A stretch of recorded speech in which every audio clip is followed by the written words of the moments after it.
Welcome to my Monday morning mindset motivation. I'm Georgie Hubbard, and I am so excited that you decided to spend the start of your week with me. Let's set you up with the mindset it takes to lead.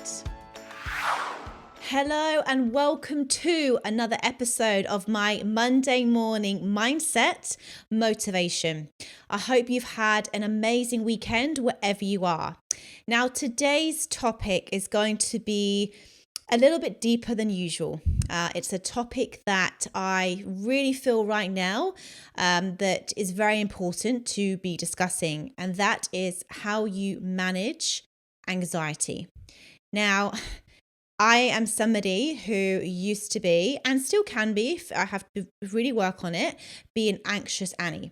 So my anxiety stemmed from my lack of control. When things got a little bit chaotic and I felt like I was losing control, wow, my anxiety would flare up. I would get very physical symptoms. I wouldn't be able to catch my breath. I would have panic attacks. And it really, really got quite bad. And I actually found that I was then becoming anxious about being anxious, who's experiencing this or who has experienced this. Now, the first thing I just want to say is that it's okay not to be okay. Please do not feel that you are unusual or that, you shouldn't be feeling the way you're feeling, because all feelings want to be felt. If you're feeling anxious, it's just your body and your mind's way of saying to you, listen to me, I need to rest. I need you to figure this out. I need you to slow down your thoughts. I need you to take a breath. So use anxiety as a way of your body just trying to communicate with you. And then acceptance. The one thing that I believe, looking back, that really enabled me to get an understanding and more of a grip of my anxiety was acceptance. Instead of every time my anxiety began to flare up, me going, oh no, not this again, and adding more anxiety on top of my anxiety, adding more suffering on top of my suffering, I went, okay, something's coming up. In me at the moment, I must be out of alignment somewhere, or I must be having some crazy thoughts about something that's the worst case scenario, that the chance of happening is so slim to none. So acceptance is a really, really big place for us to start. So when we accept something, when we're aware of something, we have the power to change it, so we can regain the control. Now, Melbourne, my second home, has gone into lockdown for the next 6 weeks, and this is why I wanted to do this episode, because with that change, with that uncertainty, it's when anxiety can spike. So there are some things that I want to talk to you about today that I've personally done that have really helped me overcome and manage my stress and anxiety. So obviously, number one is acceptance. Breathe, accept, acknowledge how you're feeling. That's the first thing. Don't try and bury it. Don't try and push it down, because like I said, all feelings want to be felt. And if you don't acknowledge how you're feeling, give yourself some grace, be kind to yourself, that feeling is not going to go away and it's going to get worse. It's going to manifest. So if you're feeling anxious right now, remember, it's okay not to be okay. Be kind to yourself, acknowledge how you're feeling, and just take good care of yourself. The second thing to do is make sure you are taking the time throughout the day just to breathe, connect to your breath, whether it's meditation, whether it's mindfulness, but just being aware of our breath. It just brings us back into the present moment, back into center. So what I like to do, even now, even the days where I'm not feeling that anxious, I'll just sometimes put my hand on my belly, because what tends to happen when we get anxious is we breathe into our chest, and then that can cause more anxiety. So what I'll do is I'll put a hand on my belly, one hand on my heart, and I'll just become more aware of my breathing. So I might do this just for a couple of minutes a day, and I'll just make sure that I'm taking some nice belly breaths.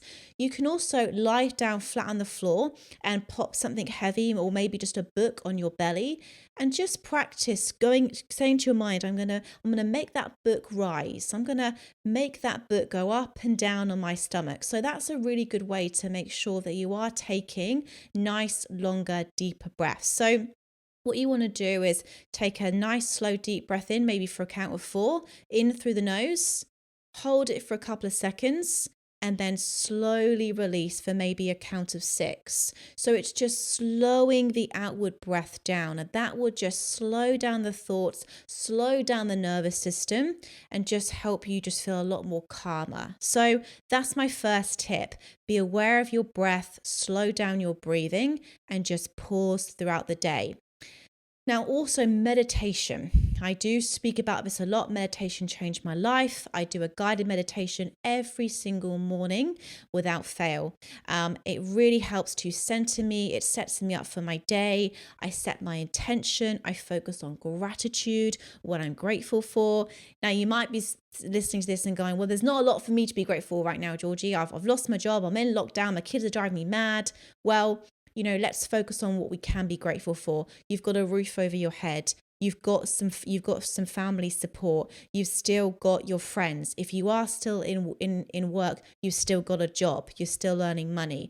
There's always something or someone to be grateful for. Technology, if you can't get out and see your friends or your family, but you can call them, you can text them, you can get on FaceTime. If you're missing your colleagues, you can do Zoom meetings. We live in an amazing world, and technology is so key. I had a moment a couple of weeks ago. I was really missing my family back in the UK, and I don't know when I'm going to see them again. Now, if I began to focus my thoughts on that, can you imagine how I'd feel not knowing when I was going to see my mum, my dad, my brother, like my family again? It could cause me huge anxiety, huge stress, but I don't choose to focus on it. I go, how amazing is it that I get to speak to them every week over FaceTime? How amazing is it that it's free to text? It's putting things back into perspective. Let's not lose perspective right now. Let's really try and focus on the things that we can control. And that leads me on to my third point. Like I said, anxiety comes from worry about the future, normally things that are the worst case scenario, normally things that we can't control. So every day, let's just focus on being a little bit more present. Let's focus on taking good care of ourselves. What can we control? We can control how much we move in a day. We might only be able to get out once a day for a walk, but we can still go outside. We can still do a home workout. We can still do 30 minutes of some exercise, or roll out a yoga mat, or do whatever. We can still be really aware and mindful of what we're eating right now. How much time we spend reading a good book, how much news we're consuming. Like all of these things we can still control. And I think we need to focus on that rather than the things that we can't control. We can't control how long the pandemic is going to go on for.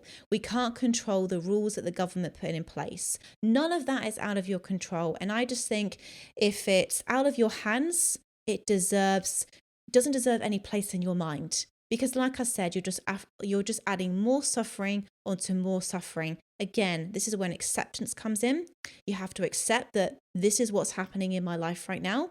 Now, if I choose to resist, that's going to cause me more pain. And I don't want to put more pain onto my already, suffering, my already low emotions. And the final thing is, please reach out to speak to people. There's helplines available. There's so many amazing resources online. Help is a phone call away. You don't have to suffer in silence. And there is no stigma and no judgment attached to needing some support right now. I had an amazing podcast interview with Beck recently, and Beck Mitchell, and we both talked about, the power of therapy.